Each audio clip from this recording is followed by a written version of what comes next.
General caste में रखा हुआ है, 1% वैश्य, ठीक है, और आधा % ब्राह्मण, सिर्फ आधा % ब्राह्मणों में भी मुट्ठी पर वो चितपावल जिनका जिक्र ये कर रहे थे, वो पूरा शासन प्रशासन चला रहे हैं, और हम लोग लाइन में खड़े होकर के भिखारी की तरह भीख मांग रहे हैं, हमारा बैकलॉग भरो। हमारे समाज में तो ऐसे बड़े बड़े धुरंधर लीडर भी देखे कि मुझे तो साला कम से कम उनको यार सीखने को मिलता, लेकिन कभी कभी तो शर्म भी आती है। बड़े बड़े सम्मेलन लगाकर, पोस्टर लगा करके, और क्या कहते हैं, निजीकरण में आरक्षण दो, और उसी में नीचे लिखते निजीकरण खत्म करो। 2 अप्रैल को भी घोषणा ही की। मैंने कहा यार मैं क्या करूं उन लोगों का, मुझे तो दया आती है, शर्म भी आती है। निजीकरण खत्म करो, और उसी में नीचे लिखते हैं निजीकरण में आरक्षण दो। निजीकरण हमारे सत्यानाश का सबसे बड़ा कारण है। भारत का संविधान लागू होने से पहले, हर चीज का राष्ट्रीयकरण होने से पहले भारत में सारा प्राइवेटाइजेशन था, सारा कुछ प्राइवेटाइजेशन था, यानी कि निजीकरण था। जमीनें राजा महाराजाओं के अधीन होती थी, हमारे पास में कुछ नहीं होता था, खेत खलियान हम करते थे, अनाज उनका होता था, पशु हमारे होते थे, मालिक वो होते थे, हमारे पास कुछ नहीं होता था। आज निजीकरण करके वो वापस हमारी संपत्तियों को प्राइवेट हाथों में दे रहे हैं, और हम लोग एक तरफ तो कह रहे हैं कि निजीकरण खत्म होना चाहिए, और दूसरी तरफ कहते हैं निजीकरण में आरक्षण मिलना चाहिए। तो निजीकरण में आरक्षण तो तब मिलेगा ना जब पहले निजीकरण होगा। यानी आप इनडायरेक्ट रूप से या डायरेक्ट रूप से सरकारों से कह रहे हैं कि निजीकरण करो, हाँ हमें तो भीख दे देना थोड़ी बहुत, झाड़ू वाली जगह पे, कहीं झाड़ू सफाई वाली जगह पे हमको दे देना, हम उतने से संतुष्ट हो जाएंगे।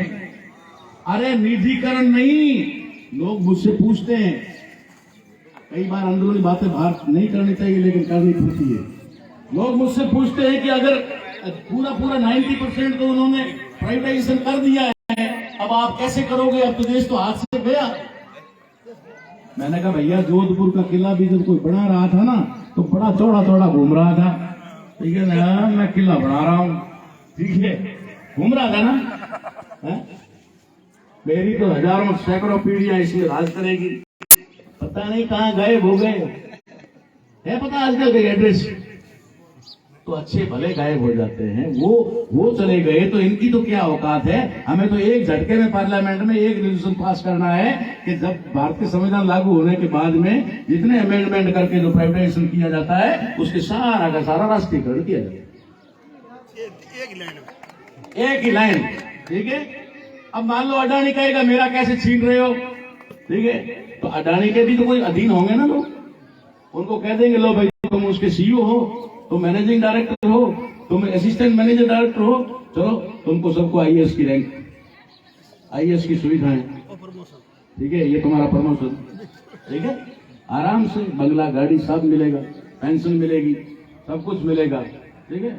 उसके नीचे जितने भी असिस्टेंट मैनेजर है या और भी कोई है, सुपरवाइजर है, उन सबको बोलेंगे, मजदूरों को बोलेंगे भाई इस कारखाने में तुम्हारा शेयर, जो मुनाफा साल भर में होगा उस मुनाफे में तुम्हारा अपना हिस्सा तुम्हें मिलेगा, ठीक है। अब बच्चा कौन, सिर्फ अडानी, ठीक है, उसको बोलेंगे भाई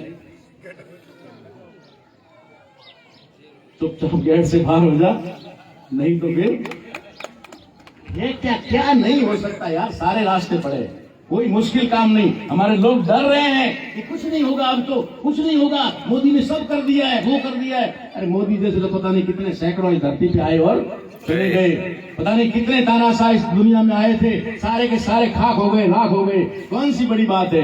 लेकिन अगर तुम्हारे में समझ पैदा हो जाएगी, तुम्हारे में एकता हो जाएगी, तो दुनिया की कोई ताकत तुम्हें गुलाम बना के नहीं रख सकती। ये एकता कायम करके रखोगे, और हम आपसे अनुरोध करते हैं कि हम भारत को एक राष्ट्र बनाएंगे और पूरी की पूरी संपत्तियों को राष्ट्रीयकरण करेंगे।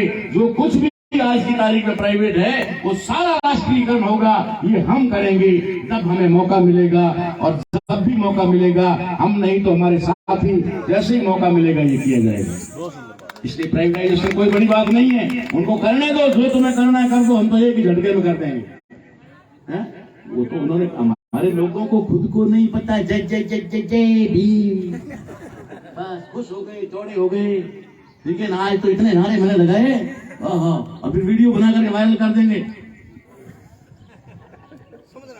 अगर तुम जय भीम करते हो, अगर तुम डॉक्टर अंबेडकर का नाम लेते, अगर तुम डॉक्टर अंबेडकर का अपने आप को अनुयायी मानते, तो तुम्हें यह पता होना चाहिए कि डॉक्टर अंबेडकर वो शख्सियत है जिसने 2200 साल की व्यवस्था को पलट के रख दिया, पलट के रख दिया। 2200 साल की, 22 साल की नहीं, ये तो सारी 20-25 साल की है, इसको पलटने में कौन सा बड़ा टाइम लग जाएगा। एक डॉक्टर अंबेडकर समाज में पैदा हो गया तो ये सारा का सारा उलट के रख देगा, जैसा कि 2200 साल की व्यवस्था को धड़ल्ले से पलट के रख दिया। तो बड़ी बात थोड़े ना, सब कुछ संभव है, हौसले तुम्हारे अंदर होने चाहिए। अगर तुम्हारे अंदर हौसले नहीं है तो सिवाय पछताने के और कुछ नहीं कर पाओगे। इसलिए हम लोग आए हैं तो ये निवेदन करने के लिए आए हैं कि हमें बिना किसी शर्त के, बिना किसी रोटी बेटी के शर्त के, हमें एक दाजम पे इकट्ठा होना चाहिए। मुझे बहुत अच्छा लगा था जब इस बारे में बताया कि नानक साहिब के दरबार में यहाँ पर जो है हर जाति के लोग आते हैं, और आज भी यहाँ बता रहे थे कि 36 कौम के लोग बैठे हुए। हमें बहुत अच्छा लगा। ये एकता जो हमारी बन रही है, ये एकता इन विदेशी यहूदियों के लिए, इनके लिए बहुत ज्यादा घातक साबित होगी, घातक साबित होगी। और मैं गारंटी के साथ कहता हूं कि इन यहूदियों का वो बुरा दिन आएगा जो हिटलर के समय में भी नहीं आया था। मैंने यहूदियों के बारे में पूरी दुनिया को संदेश दे दिया है। मुझे फॉरेन से एनआरआई लोगों के, वहां के लोगों के फोन आते हैं कि अब तक तो आपने ब्राह्मण करके भारत के ही ब्राह्मणों से पंगा लिया हुआ था, अब तो आपने यहूदी शब्द इस्तेमाल करके पूरे वर्ल्ड के यहूदियों से पंगा ले लिया। मैंने कहा भाई, ब्राह्मण जो है, भारत वाला ब्राह्मण है, वो भी मारेगा तो एक बार ही मारेगा, और दुनिया के सारे यहूदी इकट्ठा होकर मारेंगे तो एक बार ही मारेंगे। ऐसा तो है नहीं कि भाई भारत वाले ब्राह्मण एक बार मारेंगे फिर मुझे यहूदी मारने आएंगे, ऐसे करते करते मुझे 4-5 बार मारेंगे, ऐसा तो नहीं है ना। तो मार देंगे, क्या होगा? एक शरीर को मारेंगे ना, इस विचार को थोड़ी मार सकते हैं, ये विचार को थोड़ी मार सकते हैं। आज बाबा साहब अम्बेडकर हमारे बीच में नहीं, उनको मारा, बिल्कुल मारा, हत्या की उनकी, काशीराम साहब की हत्या की, वो नहीं है, लेकिन उनके विचार हमारे बीच में, बुद्ध के विचार हमारे बीच में, ज्योतिबा फूले के विचार हमारे बीच में, कबीर साहिब के, रविदास जी के विचार, हमारे विचार नहीं मरते। इसलिए शरीर को तो मार सकते हो, विचारों को नहीं मार सकते। और विचार हमने दे दिया कि इस दुनिया के अंदर सबसे घातक और अमानवीय कोई कौम है, कोई नस्ल है, तो वो है यहूदी। यहूदियों का बंदोबस्त करो। मैं तो डंके की चोट कह रहा हूं कि भारत दुनिया में एक हिटलर को और पैदा होने की जरूरत है, और अगर मुझे मौका मिला तो हिटलर मैं बनूंगा, मुझे मौका मिला, क्योंकि दुनिया का भार उतारना है ना भाई। दुनिया का भार, कहते हैं समाज का भार होता है, किसी का भार होता है, अब मेरे ऊपर तो पूरी दुनिया का भार आ गया, तो पूरी दुनिया को तबाह और बर्बाद ये नस्ल कर रही है, सिर्फ यहूदी नस्ल कर रही है। इनका रिकॉर्ड है, एक चीज दुनिया में मरवाती है, आपको बता दो, एक चीज क्या मरवाती है? अपने आप को श्रेष्ठ। जोधपुर के किले में एक कांड हुआ था 2008 में, हुआ था ना, जिसमें शायद 400-500 बच्चे मर गए थे। क्यों मरे थे मालूम है? क्या वो एक दूसरे का मर्डर करने आए थे? क्या इस इरादे से आए थे कि मैं जाऊंगा 2-4 को मारूंगा?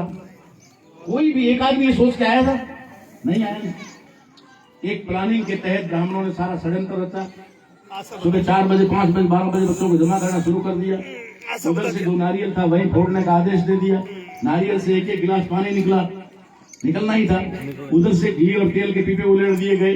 दोनों तरफ से ढलान थी, और वहां पर बिना किसी इरादे के ही 400-500 युवा मारे गए। बता दिया, ठीक है। अब बात ये थी कि किसी का इंटेंशन नहीं था कि मैं मारूं, नहीं था। क्यों मरे हुए? कुछ लोगों ने अपने आप को बचाने के लिए उनको कुचल दिया, और ये प्रकृति का नियम है, या फिर कहीं भी होता ही है। अगर यहाँ भगदड़ हो जाए, कोई रास्ते में आदमी पड़ जाए, तो वो आदमी अपने को बचाने के लिए उसकी पीठ पे, मुंह पे पैर रख करके भागेगा ना, वो भागेगा। और इसीलिए लोग भगदड़ में मरते हैं। तो वहां किसी का मारने का इरादा नहीं था, लेकिन अपने आप को बचाने के लिए चढ़ गए एक दूसरे के ऊपर, चढ़ गए ऊपर, और 400-500 मर गए। यहाँ यहूदियों का भी सिस्टम वही लागू है कि वो अपने आप को श्रेष्ठ मानते हैं। वो कहते हैं दुनिया के सबसे श्रेष्ठ अगर कोई है लोग है तो यहूदी हैं, और हम श्रेष्ठ है। अब श्रेष्ठ बने रहना है, अपने आप को श्रेष्ठ कायम करना है, तो बाकी वालों को नीच मानना पड़ेगा ना सर, बाकी वालों को अपने नीचे करना पड़ेगा ना। अगर वो प्यार से रहे तो ठीक, शर्म से रहे तो ठीक, नहीं तो मार से रखना पड़ेगा ना। ये अपने आप को श्रेष्ठ साबित करने के लिए कि दुनिया में हम श्रेष्ठ हैं, इसलिए वो हमेशा अत्याचार और अन्याय का रास्ता अपनाते हैं। इन यहूदियों का बंदोबस्त अब होकर के रहेगा, किसी भी कीमत पर हमने चैलेंज कर दिया है। कई लोग हमारी बातों से डरते भी हैं, काम करते हैं, कई बार बंचों के ऊपर बोलने से तुरंत पीछे से कोट खींच लेते हैं। अरे नहीं। मैंने कहा भाई तू कुछ भी कर ले, तो सोशल मीडिया तो हमारे बाप का है, वहां पर हम लोग हैं, कोई दिक्कत नहीं है। तो आप लोगों को, आपको ये एहसास होना चाहिए कि आप इस धरती के देश के मालिक हैं, ठीक है ना। आखिर में एक बात जो मैं कल से भी सुन रहा था, कई दिनों से सुनता भी रहता हूँ, एक भजन है ना, रखियो बिना रे सुनता हूँ कोई नहीं तरिया, कोई नहीं तरिया है, कह नहीं कर सच है नहीं। तो रिखिया कौन है?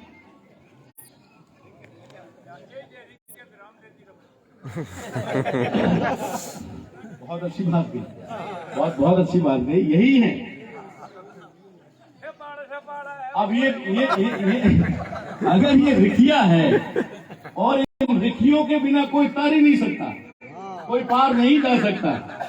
यार आप पता लगाओ ना, आप में कितनी शक्ति है, आपके में कितनी शक्ति है कि आपके बिना तो अच्छे महापुरुष भी नहीं कर पाए, पार नहीं हो पाए। तो ये तो सारा आपके हाथ में है। बस एक चीज है कि आपके अंदर जो हीन भावना है, उस हीन भावना को निकाल के फेंक दो। आपके अंदर से हीन भावना को निकाल दो, अपने अंदर एक भावना पैदा कर दो कि मैं इस देश का मूल मालिक हूँ।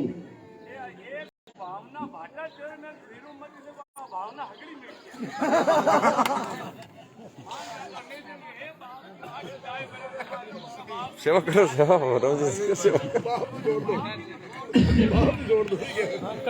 चलिए बढ़िया है, ये भी सही कहा इन्होंने कि वो डर है आपके अंदर। हीन भावना के साथ साथ आपको डर को भी बाहर निकालना पड़ेगा। आज देखो एक चीज बताऊं आपको, खत्म करता हूं, बात हो जाती है लंबी, क्या करें। डर एक चीज है, ठीक है, जो जब तक आपके अंदर है, तो जैसे ये लोग कहते हैं ना आत्मा परमात्मा ढीगला पूछा, तो मैं डर को सब आत्मा से जोड़ता हूं कि आत्मा जैसे निकल कर किसी दूसरे में घुसती है ना, तो डर भी जैसे इधर से निकलेगा कहीं कहीं जरूर घुसेगा, बाहर से रह ही नहीं सकता। डर जो है ना, वो हवा में रह ही नहीं सकता, कहीं खुले में रह ही नहीं सकता, इधर से निकलते ही फटाक से उधर घुस जाएगा, होश है। और ये बात मुझे आज से 20 साल पहले पता लगी। मैंने कहा डर निकलते ही दूसरी जगह घुस जाता है, तो मैंने कहा पहले अपने वाले को निकाल। मैंने साला अपना वाले को निकाल के बाहर फेंका, वो सीधा ब्राह्मण में घुस गया, सीधा ब्राह्मण में घुस गया। और आज मोहन भागवत को रात को अगर सोते सोते 2 बजे मेरा नाम याद आ जाए, तारा राम, तो शायद सुबह तक गई करवटा ही बदलता रहेगा। ऐसे ही नहीं है बाड़मेर में आ रहा है, फालतू में थोड़ी आ रहा है। मोहन भागवत का बाड़मेर आना, केसी सुदर्शन का बाड़मेर आना, केसी सुदर्शन का उस समय भी स्टेटमेंट देना 2002 में कि भारत का अगर कोई दूसरा पाकिस्तान होगा तो बाड़मेर होगा। अभी मोहन भागवत आया, मोहन भागवत ने भी यही कहा। तो बार बार बाड़मेर आ रहे हैं, बार बार बाड़मेर आ रहे हैं, इसका मतलब नींद तो हराम है ना, नींद हराम है कि तारा राम इधर पैदा हुआ है, तो इधर कुछ ना कुछ गड़बड़ है। सिर्फ एक छोटा सा काम किया मैंने, अंदर का भय निकाल करके कुछ तो फेंक दिया, अब इधर कोई डर नहीं है। अब डर है तो सामने ही, तो आप भी अगर मैंने अकेले ने किया, अगर आप अपना डर निकाल कर उधर फेंक जाओगे तो क्या हाल होगा यार। और वीजा के भाग जाएंगे, वीजा कोई दे या ना दे, बिना वीजा के भाग जाएंगे और आपका देश मुक्त हो जाएगा। और करना होगा हमें। मैं कहता हूं हमें किसी देवी देवता का विरोध नहीं करना, हमें किसी धर्म का विरोध नहीं करना, हमें किसी भगवान का विरोध नहीं करना। मुझे क्या चाहिए? मुझे ब्राह्मण मुक्त मंदिर चाहिए, ब्राह्मण मुक्त मंदिर। क्योंकि मंदिर तो हमारे थे, जो मंदिर है वही तो बौद्ध विहार थे, वो बौद्ध विहार थे वही तो आज मंदिर है। तो बौद्ध विहारों में क्या किया? बौद्ध विहारों को खत्म कर किया, मंदिर बनाया, मंदिर में ब्राह्मण घुस गया। अब ब्राह्मण को बाहर निकालो, वापस बौद्ध विहार बन जाएगा, बौद्ध विहार बन जाएगा। हमें मंदिर चाहिए, ब्राह्मण मुक्त मंदिर चाहिए। हमें भगवान चाहिए, बिना ब्राह्मण की एजेंसी वाला चाहिए, डायरेक्ट, बीच में एजेंसी नहीं, बिना एजेंट वाला चाहिए। हमें भारत चाहिए, बिना ब्राह्मण का भारत चाहिए। मैं कह रहा हूं हमें बीजेपी चाहिए, बिना ब्राह्मण की चाहिए। बीजेपी भी चाहिए, ब्राह्मण को निकाल के बाहर फेंक दो, बीजेपी हमारी, क्योंकि वोट तो हमारे लोग दे रहे हैं, हमारे लोग दे रहे हैं, सिर्फ कब्जा ही नहीं कर पा रहे हैं। हमें कांग्रेस चाहिए, बिना ब्राह्मण की। ब्राह्मण निकल जाए, कांग्रेस हमारी, कोई दिक्कत नहीं है। हम तो कह रहे हैं कि पूरा भारत ही ब्राह्मण मुक्त चाहिए, ब्राह्मण मुक्त भारत चाहिए हमें। तो मैं तो बात खत्म करना चाह रहा था, लेकिन सामने चिट्ठियां आ रही है। बहुत सारी बातें हुई थी, शायद गुरु जी कहूं या ना कहूं, खत्म करूं, टाइम भी हो गया ना काफी। एक बात तो मुझे कहनी भी जरूरी थी, लेकिन 2 मिनट में ही कह देता हूँ, ज्यादा नहीं होगा। ये चिट्ठी आई है, लेकिन इसके बारे में आपको बता देता हूँ, किसी को लेके बताता हूँ। आपके समाज के अंदर जैसे मृत्यु भोज बात चल रही थी ना, काफी लोगों ने अच्छी बात की आपके सामने कि मृत्यु भोज क्या है। तो मैं एक बात तो आपको ये बताना चाहता हूँ कि बहुत सारे हमारे लोग जो हैं वो भोलेपन के कारण या अपने जानकारी के अभाव में अक्सर ये बात कहते हुए पाए जाते हैं कि आ तो हमारे बूढ़ी वाली परंपरा है, बूढ़ी वाली परंपरा है। आप बात कहने वाले में मैं एक निवेदन करना चाहूँ कि थोड़ी तीसरी पीढ़ी में बाबा जी को हरिद्वार गया था, बता दो बाबा, हाथ के जो कूड़ मत के जो तीसरी पीढ़ी भर पड़ता दो गया था हरिद्वार, नहीं गया तो परंपरा खत्म हुई। तीसरी पीढ़ी में ही बोलती ना, परंपरा खत्म हुई। सुनिए मैं कहना क्या चाह रहा हूं, मैं समझाना क्या चाह रहा हूं। आज से 3 पीढ़ी पहले हमारे लोग हरिद्वार का, हरि का, गंगा जी का नाम भी नहीं ले सकते थे। नाम लेने पर जुबान काट दी जाती थी। ठीक है, क्यों? क्योंकि अगर आपने हरिद्वार का नाम लिया है, गंगा जी का नाम लिया, तो गंगा जी वहां पड़ी अपवित्र हो जाती थी। तुम्हारे नाम से, तुम्हारे सिर्फ नाम लेने से हरिद्वार और हर की पौड़ी अपवित्र हो जाती थी। इसलिए जब हमारे लोगों ने जब शुरुआत की 2-3 पीढ़ी पहले, तब तक डर ऐसा था अंदर मान्यवर कि यहाँ से रवाना होते थे ना, तब चर्चा में क्या कहते थे? गंगा जी जाओ कहते थे? नहीं। हरिद्वार जाओ कहते थे? नहीं। थोड़ा उगमना जाओ,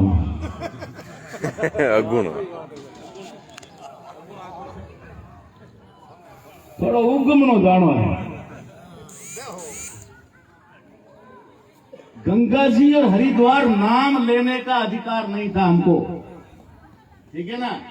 जब जाना शुरू हुए तब भी उगमना कहते थे,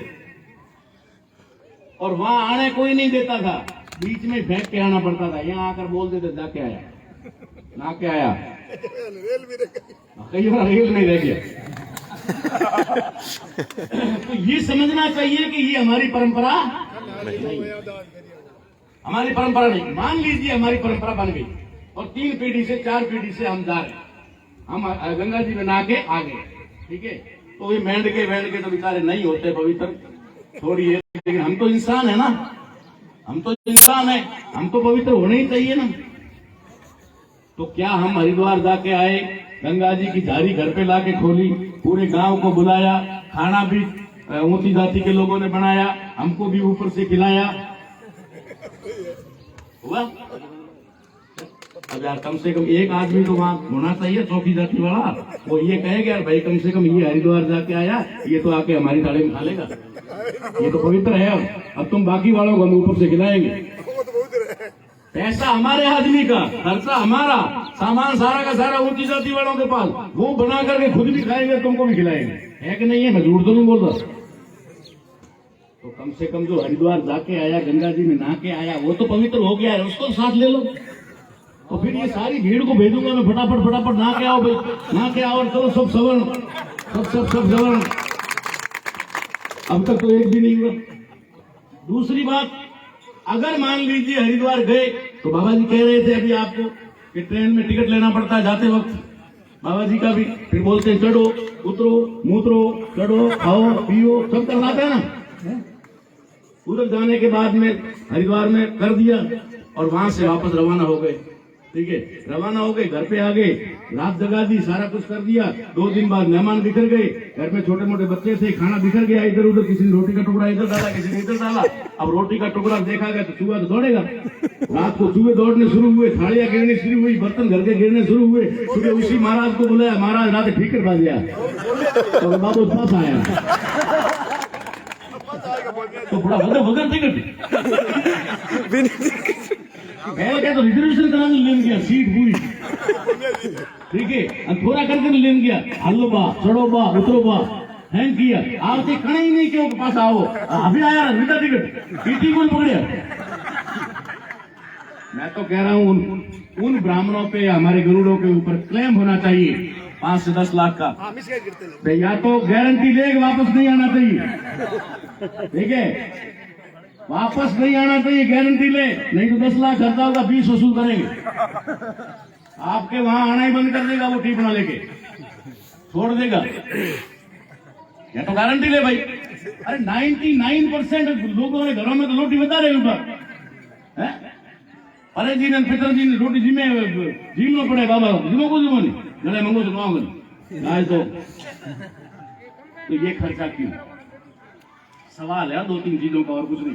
इन सभी चीजों, मृत्यु भोज, बाल विवाह, या आपके घर में रीति रिवाज, होली दिवाली, तीज त्योहार जितने भी हैं, ये सारे के सारे मात्र आपको आर्थिक रूप से कमजोर करने के लिए है,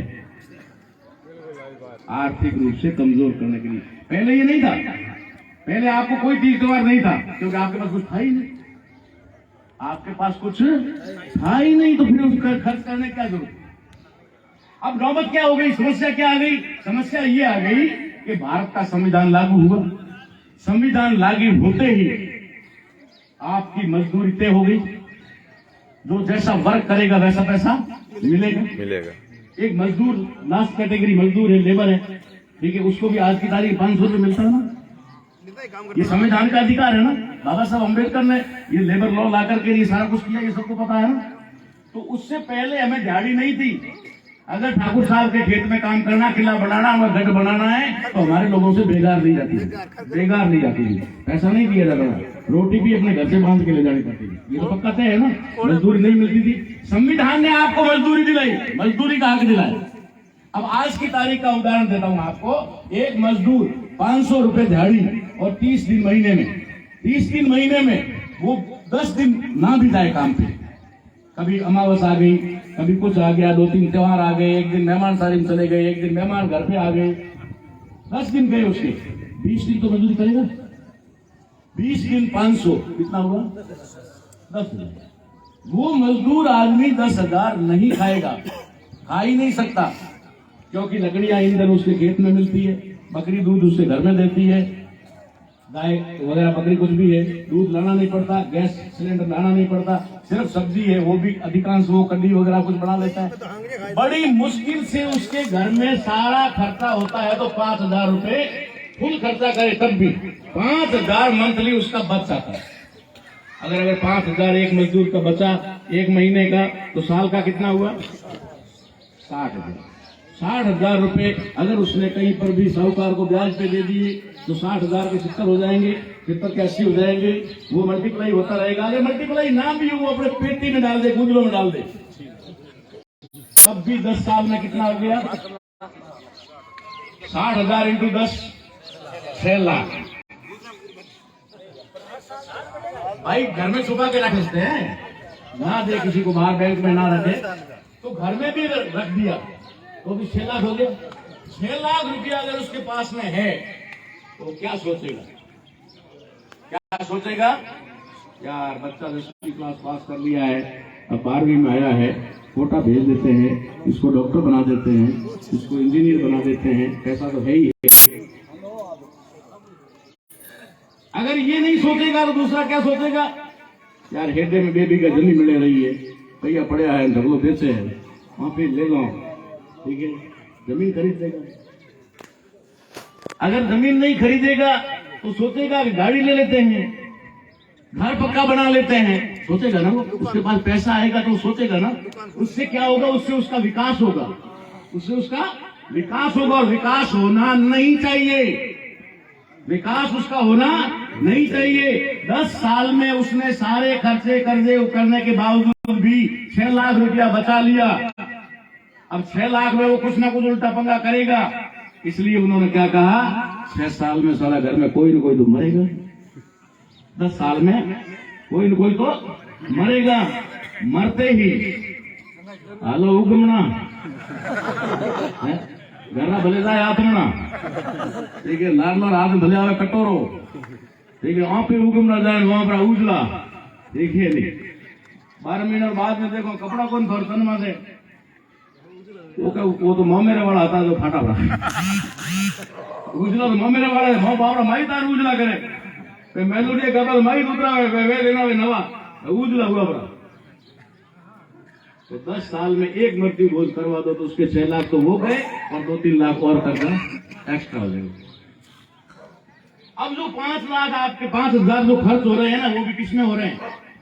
वो आपके खर्च हो रहे हैं अगरबत्ती में, दिए में, धूप में, नारियल में, ठीक है, जात में, गाड़ी भाड़े लेने जानो है, दात देवा घरों हेंगो भेड़ा लेने जानो पड़े, पूरे पूरे कुटुंब ने लेने जानो पड़े, फोटो जोत लावनी पड़े, बड़ी काम करी जोत तो ठीक घड़ी घड़ी, ठीक है। पीछे दागण है, जम्मा है, जड़ बहन है, वाणी है, तीज है, त्योहार है, कभी महीने में 15 त्योहार आ रहा, आपका धन व्यर्थ खर्च हो रहा, व्यर्थ। बहन 15 दिन पहला आई थी, बढ़िया ड्रेस कर मिली, उडवणी कर मिली, जड़ दीकरो एक सगू पर छोड़ो परो, भाइयों माथे बाहर है, नाड़े खवड़ावनो पड़े, भाई तो हाथ में दिन वही को नाड़े लेना आई, हमें नाड़े लेना इधर कि भैया पहल के हमारे एक ने ड्रेस दी, हमके घर बहनों ने भिड़ा लेना पड़े, ओ मरा अनावश्यक है, आवश्यक था वो पहले कर दिया, आवश्यक था वो कर दिया, ये अनावश्यक हो गया। इस प्रकार से आपको डर दिखाए जाते हैं और डर दिखा दिखा करके आपका पैसा व्यर्थ कर करवाया जाता है। अरे वो पैसा उधर से बंद करो और अपने बच्चों की एजुकेशन पे लगाओ। ये मृत्यु भोज, तीज त्योहार, ये सारे के सारे मामले सिर्फ इसीलिए हुए। बाल विवाह का एक उदाहरण दे दूं आपको कि बाल विवाह क्यों लाया इन्होंने, बाल विवाह क्यों जरूरी किया? जब बच्चे समझते नहीं उस समय शादी करके उनको तय कर दिया जाता था, क्यों हुआ? जाति व्यवस्था को कायम रखने के लिए, जाति व्यवस्था को कायम रखने के लिए। जाति व्यवस्था बाल विवाह से कैसे कायम रहती है, कैसे रहती है? एक बात बताओ, जो नेचर प्रकृति का नियम है, लड़का जैसे ही 16-17 साल का होता है या 18 में प्रवेश करता है, नेचुरल बात है, उसमें कोई अदरवाइज मत लाना। और बच्ची जैसे ही 14 से 16 के बीच में आती है, उनमें चेंज आते हैं, बॉडी में हार्मोन्स चेंज होते हैं, बॉडी के हार्मोन्स चेंज होते हैं। वो जो बालिका है वो स्त्री बनना शुरू होती है, जो बालक या किशोर है वो युवा में कन्वर्ट होना शुरू हो जाता है। तो उनके अंदर शारीरिक परिवर्तन आते हैं हार्मोन्स की वजह से, और उसी समय उनके अंदर दोनों के बीच में एक अट्रैक्शन पैदा होता है, लड़के और लड़की का, ठीक है ना? उसमें 99% को आपस में प्यार होता है। संजोग से शादी हमारे जैसे एक आध की होती है, बाकी की नहीं होती है, बाकी प्यार होता है, सबको पता है। कहना कोई नहीं चाहता, सबको पता है कि एक बार बचपन में प्यार होता है, वो नेचुरल है, प्रकृति का वो अट्रैक्शन है, दोनों का एक दूसरे से जुड़ाव होता है, प्रकृति का नियम है। उस प्रकृति के नियम में अगर बालक 18 साल का, बालिका 16 साल की होती है और तब तक अगर उनको कोई रिश्ता नहीं किया हुआ है, ठीक है, और स्वतंत्र है, तो वो किसी के साथ भी अट्रैक्ट हो सकती है, ठीक है। और अट्रैक्ट होने के बाद में क्या होता है, ये भूल किसने की थी मालूम है? बाल विवाह नहीं करने की भूल किसने की थी? नेहरू जी ने। नेहरू जी ने बाल विवाह करने की भूल की थी, किसकी? इंदिरा गांधी की। बाल विवाह नहीं किया, तो बाल विवाह नहीं हुआ तो क्या हुआ? वो बड़ी हो गई, समझदार हो गई, समझदार होने के बाद एक पारसी से प्यार हो गया, एक पारसी से प्यार हो गया। ये कश्मीरी पंडित, ब्राह्मण प्योर, और उधर पारसी। नेहरू जी ने वाया मीडिया कैसे भी करके इंदिरा गांधी को समझाने की कोशिश की, प्रियदर्शनी को। गांधी तो बाद में बनी वो। अब प्रियदर्शनी को समझाने की कोशिश की, लेकिन समझी नहीं, क्योंकि प्यार तो अंधा होता है।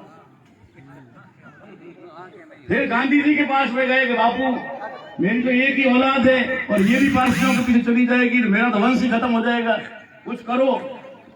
तो गांधी जी ने कहा कि इंदिरा क्या कह रही है? बोला वो तो कह रही है प्यार अंधा होता है, ठीक है। तो बोला ठीक है, मैं उस पारसी को बुलाकर कोशिश करता हूं। गांधी जी ने फिरोज को बुलाया, फिरोज को बुला करके कहा, अरे भाई तू तो समझ, वो तो पागल है, लड़की है, तू समझदार है, फटाफट उससे दूरी बना ले, नहीं तो मालूम है हम कौन लोग हैं, हम 2 मिनट लगाते हैं, ठिकाने लगा देंगे। काफी टाइम तक तो सुनता रहा फिरोज, और उसके बाद धीरे से बोला गांधी जी को कि प्यार डरता नहीं।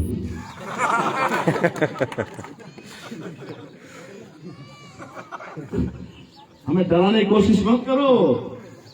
मैं इंदिरा के बिना नहीं रह सकता, इंदिरा मेरे बिना नहीं रह सकती। अब मसला आगे बढ़ गया, दोनों के हाथ से निकलने लगा। फिर गांधी जी ने नेहरू जी को सलाह दी। क्या सलाह दी? यार जैसे तैसे करके अब इनका कोई न कोई रास्ता तो निकालो। अब गांधी जी ने बुलाया, गांधी जी ने बुला करके फिरोज को कहा कि तुम्हें एक शर्त पे इंदिरा से शादी करने की अनुमति मिल सकती है कि तुम मेरे बेटे बनो, मैं तुम्हारे ऊपर टांग घुमाता हूँ और तुम्हें बेटा देके गांधी का सरनेम देता हूँ, तुम्हें सरनेम देता हूँ गांधी, तुम फिरोज खान से फिरोज गांधी बनो तो तुम्हारी शादी हो सकती है। उसने कहा कि तू लालचंद बना, गोपीचंद बना, गोपीलाल बना, कुछ भी बना, बनने को तैयार हूं, लेकिन इंदिरा नहीं चाहिए, छोड़ूंगा। इंदिरा चाहिए चाहिए। और यही हुआ, फिरोज खान को गांधी बनाया और यही गांधी परिवार आगे बढ़ा। भूल की ना उसने, बाल विवाह नहीं किया। इंदिरा का बाल विवाह कर दिया होता तो बच जाता। सही है। बाल विवाह से होता क्या है, जब बच्चा 3 साल 4 साल 5 साल का होता है, उस समय उनको शादी कर लिया जाता है। शादी करने के बाद में वो बच्चा जब घर में बड़ा होता है, बच्चा घर में काम करता रहता, बड़ा होता है, तो बड़ा होता है तो उसके घर वाले, परिवार वाले, कोई समझी, कोई मामा काका बैठ कर बातें करते हैं, अरे हाँ यार वो समझी जी आया को नहीं, ये फलानी हो आया को नहीं, तो बच्चों हूं तो रहे, वो मारो हगा योट कीड़ी है, मारा हार ओटे है, मारी पीननी ओटे रहे, ठीक है। तो उहे तो दिमाग उहे हम घूमे, वो कोई बिजी हम गई कोई। ये बाल विवाह का सबसे बड़ा रीजन कारण है कि बाल विवाह वाला बच्चा हमेशा सोचेगा कि मेरा तो, क्योंकि उसको भाई घर में बात चलती रहती है ना, जब वो 18 के आसपास होता है, हमें छोरो विवाह होने पढ़ना है, लाना है, हलानो घालना है, ऐसी बातों घर में हालती रहे, तो वो दिमाग डाइवर्ट रहेगा सीधो। वैसे ही लड़की का होता है, हम भाई हो वाला है, हमके भाई वो हमके भाई वो तो भाई के वहां नहीं उठे है, तो भाई भी ध्यान लगा हुए उठे है, तो वो अट्रैक्शन से बच जाता है। ये कास्टिज्म को मजबूत करने के लिए उन्होंने बाल विवाह बनाया, ताकि बाल विवाह हो जाए, शुरू से ही बन जाए और उसके बाद में नहीं हो। नहीं तो 18 से 20 साल के लड़के तो लव मैरिज करने लगे। और मैं तो कहता हूं भाई, इंटरकास्ट मैरिज अगर बुरी बात है तो सारे के सारे लोग डॉक्टरों से इलाज करवाना बंद कर दो, क्योंकि सारे इंटरकास्ट है। जितने डॉक्टर है ना सारे इंटरकास्ट है। सारे नेताओं को, उनको नेता मानना छोड़ दो, क्योंकि उनके सारे बच्चे इंटरकास्ट हैं। आईएएस कितने हैं? जो प्रशासन चला रहे हैं सारे के सारे इंटरकास्ट है। तो अगर इंटरकास्ट उनके लिए लागू होती है तो वो लीडर बन जाते हैं, प्रधानमंत्री और मुख्यमंत्री बन जाते हैं। और हमारे यहाँ अगर एक बच्चा और बच्ची गलती कर दे तो फिर इज्जत तो गई। याद मारे पटेल बोले अड़ाई नहीं, ठीक है नहीं तो बोले अड़ा नहीं है। इंदिरा ने 14 साल प्रधानमंत्री क्यों, 12-13 साल मोनी, ठीक है नहीं। गहलोत साहब ने क्या मुख्यमंत्री मोनो, वो बच्चा इंटरकास्ट है। धरू सिंह शेखावत रहा इंटरकास्ट था, ठीक है नहीं। सचिन दिन थे बना हो रहा हो इंटर धर्म है, कहता हूँ इंटर रिलीजन है। ये बातें सिर्फ हमारे छोटे लोगों पे ही लागू होती है, ठीक है। इसीलिए छोटे लोगों को गुलाम बनाया जाता है, इसीलिए छोटे लोगों को दबा कर रखा जाता है। तुमको कहा जाता है कि तुम्हारी इज्जत जाती, तुम्हारी कहने वाले को पूछो तुम्हारी कोई इज्जत नहीं है क्या? इज्जत का ठेका हमने ही ले रखा है। मेरे तो एक भाई थे, वो सीधा बोलते थे कि अरे मोदी की इज्जत गई फ्री का बैंक बैलेंस तो कम पड़े होगा।